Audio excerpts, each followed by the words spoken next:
Mga Bulakenyo, ating kilalanin si Bong Enriquez. Isang alagad ng sining at teatro. Masugid na tagapagtaguyod ng kasaysayan at turismo. At kilala bilang direktor, producer at artista. Diyan po ako nagsimula sa seminar workshop. Isa po siya.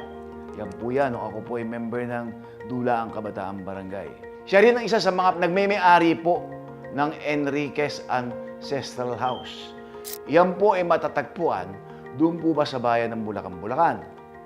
Ang Enriquez Ancestral House ay hindi lamang isang estruktura, kundi isang buhay na alaala, tahimik na saksi sa mayamang kasaysayan at mga pangyayaring humubog po ba sa bayan ng Bulacan. Well, sabay-sabay po natin siyang kilalanin at tuklasin ang kanyang mga kwento. Dito lamang po yan sa Galing Bulacan. Ang entablado ng buhay ni Vicente Bong Santiago Enriquez.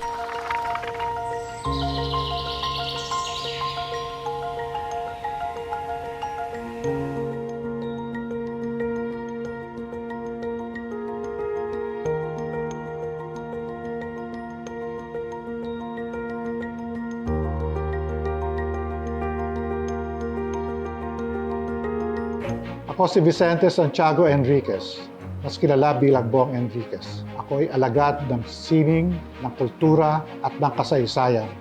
Isa akong producer, direktor at artista ng teatro. Sa bawat galaw at eksena sa entablado, bitbit niya ang kasaysayan ng pagiging Bulakenyo. Para kay Bong, ang sining ay paninindigan, ang teatro ay daluyan ng katotohanan, at ang bawat pagtatanghal ay panata sa kasaysayan. High school pa lang ako. Nasa teatro ako. Nag-enjoy ako hanggang sa college. Bagamat engineering ang kinukuha ko, pag alis ko sa college, naging profession ko na, nagtuloy-tuloy ako. Kaya nga nakakatuwa. Sa pamamagitan ng sining at teatro, patuloy niyang binibigyang boses sa mga kwentong dapat alalahanin at ipagmalaki. Pag live ang pinapanood, lahat ng senses mo gumagana. Di ba? Eyes, ears, you feel. Iba yung pakiramdam, iba yung experience. Kaya nga, ina-encourage namin through our drama workshop na mabigyan namin ng ibang sistema yung mga kabataan ngayon na nasanay na nga sa lahat. Nagbibigay kami ng mga basic acting workshop kung saan-saan. And advocacy namin yun. Marami na siyang kabataang hinubog at inakay. Mga kabataang tinuruan niyang pahalagahan, hindi lang ang husay sa entablado, kundi ang disiplina, malasakit at respeto sa ating kasaysayan. Nakilala ko si Sir Bong Enriquez sa summer workshop ng VSE noong 2016 kung saan inintroduce siya nung director namin, which is si Sir Danny Garis. And trivia po na yung VSE is name po ni Sir Bong Enriquez. Ang mahalagang natutuhan ko po sa kanya is maging open-minded sa lahat ng aspeto. Si Kuya Bong ay mentor para sa akin kasi hindi ako makakarating sa estado ko ngayon kung hindi dahil sa kanya. Nung panahon na ako ay nag-aaral, sasabihin ko lang kay Kuya Bong, magtutuition po. Hindi niya ako pauutangin, isasama niya ako sa show sa Manila. Tapos, susweldohan niya ako. Yung sweldo na yun ngayon yung pinang-tuition ko sa school. So, nakagraduate ako dahil doon. Mahalagang natutunan kay Kuya Bong. Magsumikap, matutong makisama. Ang pagmamahal ni Bong sa kasaysayan ay nag-ugat sa kanyang pinanggalingan.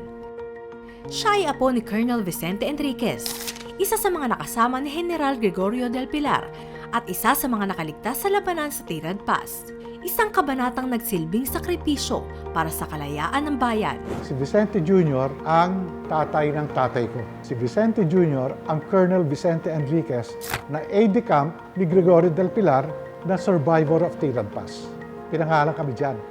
Tatlo kami magpipinsang buo at pare-pareho kami Vicente Enriquez.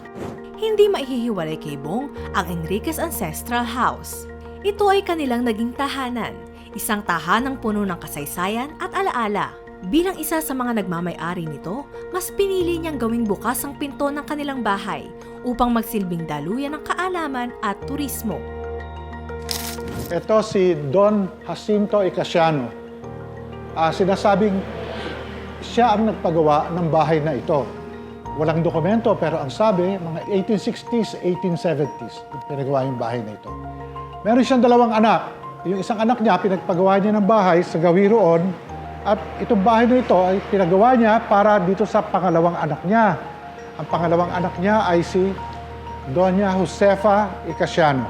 Si Doña Josefa Icasiano, ang napangasawa, ay si Colonel Vicente Enriquez.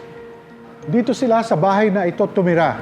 Ang tawag po kasi namin dyan SMB, sa malaking bahay. So, bali ang Enriquez Ancestral House, ito po yung isa sa mga naging saksi ng journey ko sa theater. Yung VSE po yung naging safe space po namin for growth, for expression. Ang SMB, sa malaking bahay, yung Enriquez Ancestral House, ito yung aming tahanan. Malaki ang ambag nito sa buhay namin nagteteatro. Ang tahanang ito ay higit pa sa isang lumang bahay. Isa itong tahanang may malalim na kasaysayan. Kasaysayan ng mga taong minsang nanirahan at nag-iwan ng bakas ng kanilang buhay dito. Ang legacy, ang gusto namin ipamana, ang kabayanihan ng ating mga ninuno. Yung legacy na kabayanihan, kadakilaan.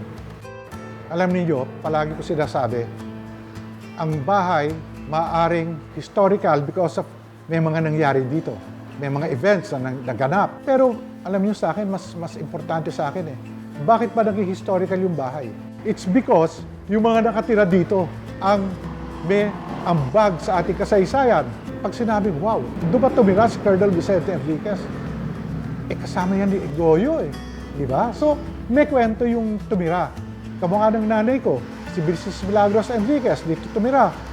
Di ba? Nakilala siya doon sa kanyang libro na Kasaysayan ng Kaluto ng Bayan. Food historian siya at kinikilala hindi lang dito sa Bulacan, kundi sa buong bansa. Ang bahay na ito ay hindi lamang istruktura. Isa itong buhay na saksi ng panahon. Patuloy itong nagiging espasyong pang-edukasyon at pangkultura para sa mga bumibisita.